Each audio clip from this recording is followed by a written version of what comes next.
What camera should I buy, or what camera should you buy? That is the question that I get asked most on this channel. Now, I've been a Sony shooter since 2015, so anytime I've asked that question, usually my mind just kind of goes to like the Sony catalog of cameras, which has gotten kind of excessive lately, and really just like confusing with how many different camera bodies and sensor combinations they've created for very niche use cases. So today I am gonna go over what I am buying at the end of 2024 for this YouTube setup, and in my explaining what I'm gonna buy, I think I can help you understand what you should buy by categorizing and helping you sort through Sony's just kinda, I mean, like the lineup is like crazy now. How many cameras there are and how many cameras share the same sensor. Before I jump into this Sony camera explainer,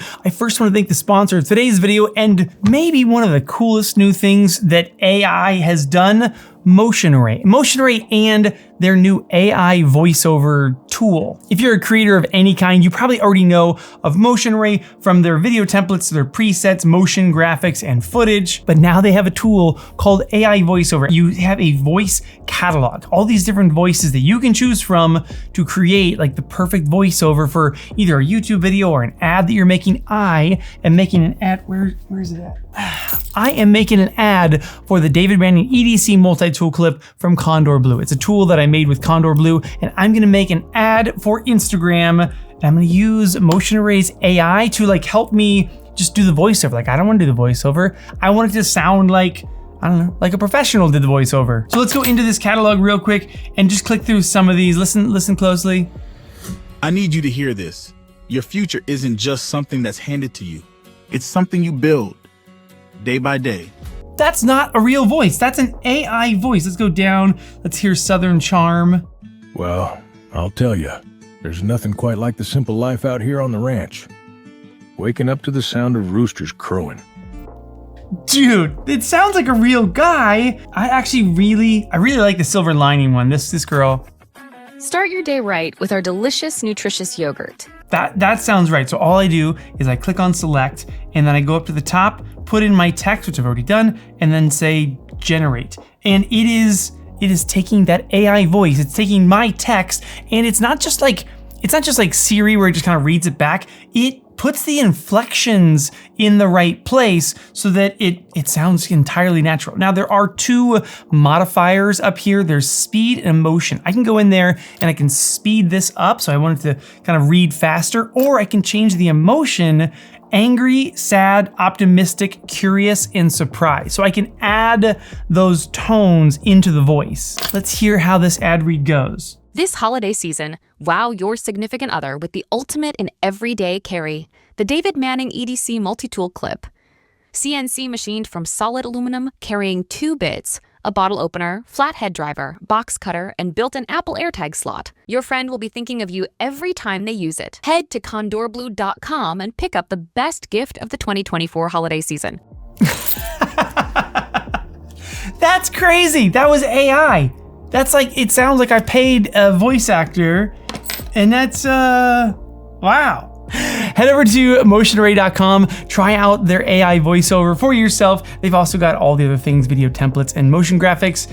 Motionarray.com. Thank you so much. Okay, let's first go over the cameras that I have been shooting this channel on. The first one is what I'm shooting on right now, the A7S III. It looks very similar to this body style of camera, but it is like the ultimate in, or it was the ultimate in video cameras for this size format. I picked this thing up in January of 2021. The body alone is about $3,500. The other camera that I shoot this channel on is this guy, which is the Sony A7 IV. Now, this is like an amazing hybrid camera. So in good light, this video, S-Log 3, looks just like my A7S III. But as soon as I go to low light, the A7S III is like, it's amazingly good. It has a dual ISO of 12,800. So at 12,800, my noise level starts over. This one in good light looks great. The dual ISO is only 2,000. So in lower light, this one struggles. Now this though, the reason it's a hybrid is that this has a 33 megapixel sensor in it. That only has a 12 megapixel sensor in it, which means larger pixels for better low light, this one smaller pixels for better detailed images and higher resolution. This body is $2,500. But recently, B&H Photo has been awesome enough to send me over these 3 little bits. The first one that we'll chat about is this guy, the FX3. Now this was launched about 2 months after I bought my A7S III. And I'll say, like, at the time, I wasn't very happy about it. I was like, oh, I wanted a video camera. I could have got this. But this is exactly the same sensor and processor from the A7S III, just in a different body. So whether you have the FX3 or you have the A7S III, you have the same capabilities in your camera, but this one has more of like that cinema style to it. So if you're shooting an FX6 or an FX9 and you want a smaller camera, this one makes much more sense. Or if you're like pure video shooter, I think this probably makes more sense. Like the menu system and the dials, everything's more set up for video shooters. That camera is almost set up for hybrid shooters, but it's mainly for video. I think Chris Howe did show how that camera shoots 12 megapixel photos. They can be printed out and they look really good. I've never used that camera for photos. That camera is my video camera. Okay, so Sony has the A7S III, but the same guts inside of this camera come 2021. But then in 2023, they did it again, and they took the same sensor and processor from the A7S III, from the FX3, and they jammed it into a body size about the size of this guy, and it's the Sony ZV-E1. The naming schematics get crazy around here. I did make a video on the ZV-E1 when it first came out. It's more for creators. So like it has like a 3 capsule microphone built in. It's much smaller, much lighter, and even has Sony's new AI chip built into it. So it can do things that the FX3 and the A7S III cannot do, which is crazy because the Sony ZV-E1 is $2,200, the A7S III is $3,500, and then the FX3 is $3,900. So 3 different price points, but the same sensor and the same processor. Like if I put this camera and that camera and a ZV-E1 next to each other and we filmed in normal conditions, you could not tell the difference between those 3 images. They are the exact same quality. The differences lie in the body style, which then it applies to different people. This is kind of where we're going with this whole thing, is that there's different categories of creators that Sony is taking the same sensors and then building camera bodies that are for those categories. And we'll get to those categories in a minute, but it also plays out with their smaller cameras, like the APS-C size cameras. At $900, they have the Sony ZV-E10 Mark II, and then at $1,400, they have the Sony A6700, and at $1,600, they have the Sony FX30. All the exact same sensors, all the same processors. I think though that the ZV-E10 II, I think that has the AI chip and the other 2 don't. Correct me in the comments if I'm wrong. And then over on the photography side, we have a camera like the A7R5, which is like this insane, amazing photo camera that can also do video. So it's like a good hybrid camera. It's really mainly for photo though. And they make the A7CR, which is this size camera body, but the guts from the A7R5. And then for hybrid shooters, we have this guy, the A7 IV, which I think is like Sony's ultimate hybrid camera. But then they took the guts out of this guy and they put it into this camera that I'm borrowing from B&H, the A7C II. Where the A7 IV runs $2,500, the A7C II is $2,200, and it has Sony's AI chip. So many options. Now here's how I see the lineup and how I think Sony is categorizing creators. I think most people fall into 3 categories. You have photo shooters who like rarely, if ever, will shoot video. And then you have hybrid shooters like creators who are like, I need to shoot video and I need to shoot photos. And then you have video creators who are like, I really only shoot video, if ever, maybe once in a while have to go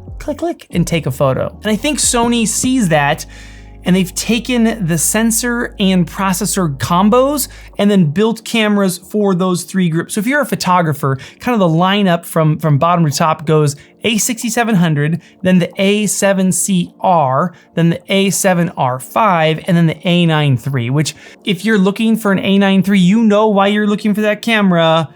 You're probably not watching this video. But those are like, in my mind, where I would send like photo first, really like your focus is photos, and yes, all those cameras can shoot video, but you're really focused on photos. And then if you're a content creator that is shooting video and photo, from the bottom to the top, again, we go ZV-E10 Mark II, APS-C size camera. It's the same thing as the FX30 and the A6700, but really like designed as a hybrid shooter, very vloggy, like it's very designed towards vloggers and content creators. And then you would jump up to this guy, which is the A7C Mark II, full frame, same camera as the next one in this list, which is the A7 IV. And then from there, I'm like timid to put this camera in. Maybe this camera should be in the next list, actually. Now, the last category for me is video first shooters that hardly ever shoot photos. And for me, that lineup would go the FX30, which is the APS-C size sensor from the A6700 and ZV-E10 Mark II.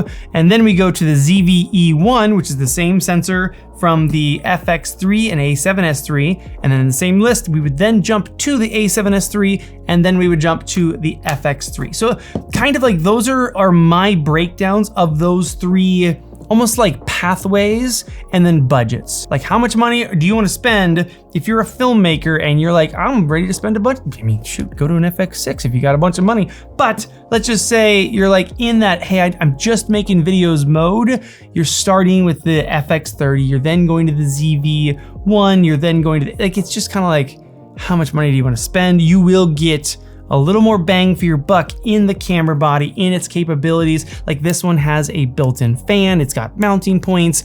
This thing is gonna be, if you're on like if you're a serious filmmaker, this is probably the camera to go for. But in general, for me, when you are trying to figure out like which camera to buy, I think those are actually the three categories. Okay, so for me, I had the A7S III, 16-35, G Master, the whole deal. Nice big camera. And the A7 IV, 24-70, 7200. Like I've got all my big lenses. I've been traveling a ton and I have more travel coming up. I'm going to Germany and then Dubai and then we're going to New Zealand. So we've just got these big trips happening and I'm like, man, this camera has been so good to me, but I don't need it to be this big. I would love if this camera was this big. So I've been shooting this thing like quite a bit. Like we took this to Maui with us. I've been shooting it, like most of the B-roll shots on this channel have been this. If I'm out of this office, I'm always shooting on this now, like maybe for the last month or so, I've had this thing. And I've been shooting on this cute little lens, the 16-25. That is the 16-35 G Master. This is the 16-25 G lens. So still f2.8, but it only goes up to 25 millimeters. It doesn't go all the way out to 35. And I'm buying it. 100%, I guarantee you, I am buying this kit right here. I also got to use this at Condo, actually. I like, everyone was renting. Everyone was like, let me rent an FX6 or an FX3. And I walked up and I'm like, can I try the A7C2 with a tiny little lens? They thought I was crazy, but they had a few there and that's what I wanted to shoot on. So all of those videos also all shot on this camera. And it's been amazing. And I kind of thought, hey, I'll get this setup to replace this camera. I'll sell this camera off and I will get this, which yes, I am doing. And I kind of thought for some reason, I'll play with the FX3 because this camera only shoots video. It's all I ever do with the thing is shoot video. I do like a lot of the features that are like cinema based on here. So I got this and for the last month I've been shooting it and I've taken it out a few times. And if it leaves this studio and it doesn't have a monitor on top, boy, is it a pain in the ass. Like the screen is, for me, again, some of you, I love this FX3, I know. But for me, the screen just isn't bright enough in bright situations to not have a monitor on top. But with the A7S III, which again, the body looks just like this guy, I have a viewfinder. So the A7S III is an FX3 with a viewfinder. So if I'm out shooting something and I'm trying to get a shot and it's super bright and I can't see my screen, boop, I can put my eye in the viewfinder and use it as a hooded monitor, essentially. It's compelling enough for me to keep the A7S III. I'm gonna send the FX3 back to B&H. I appreciate the loaner, thank you again, B&H. But for me, this isn't the camera. Okay, I hope that categorization of Sony cameras, of the fact that they're using the same sensor and processor in like 3 different categories of cameras, helps you so that if you are looking to go buy a camera and you say to yourself, I am a hybrid shooter, you can kind of go to that middle channel that I laid out for you and say, do I want to spend this much, or this much? Knowing at each level, like you are getting a little bit more camera, what makes the most sense for you? So 16 to 25 with the A7C II, this is gonna be like my main runaround vlog camera. This A7S III will stay in the garage with a 16 to 35 G Master attached to it, and FX3 is going back. Whoa, I tried to flip it, I almost dropped it. Okay, hope this helped you make a decision on what camera you should be buying in 2024. Questions, comments, put them down below, and I'll see you soon.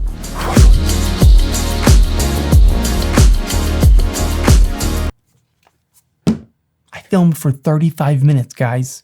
I gotta figure out how to cut 35 minutes down to like 10, 15 minutes max. Crap. I talk too much.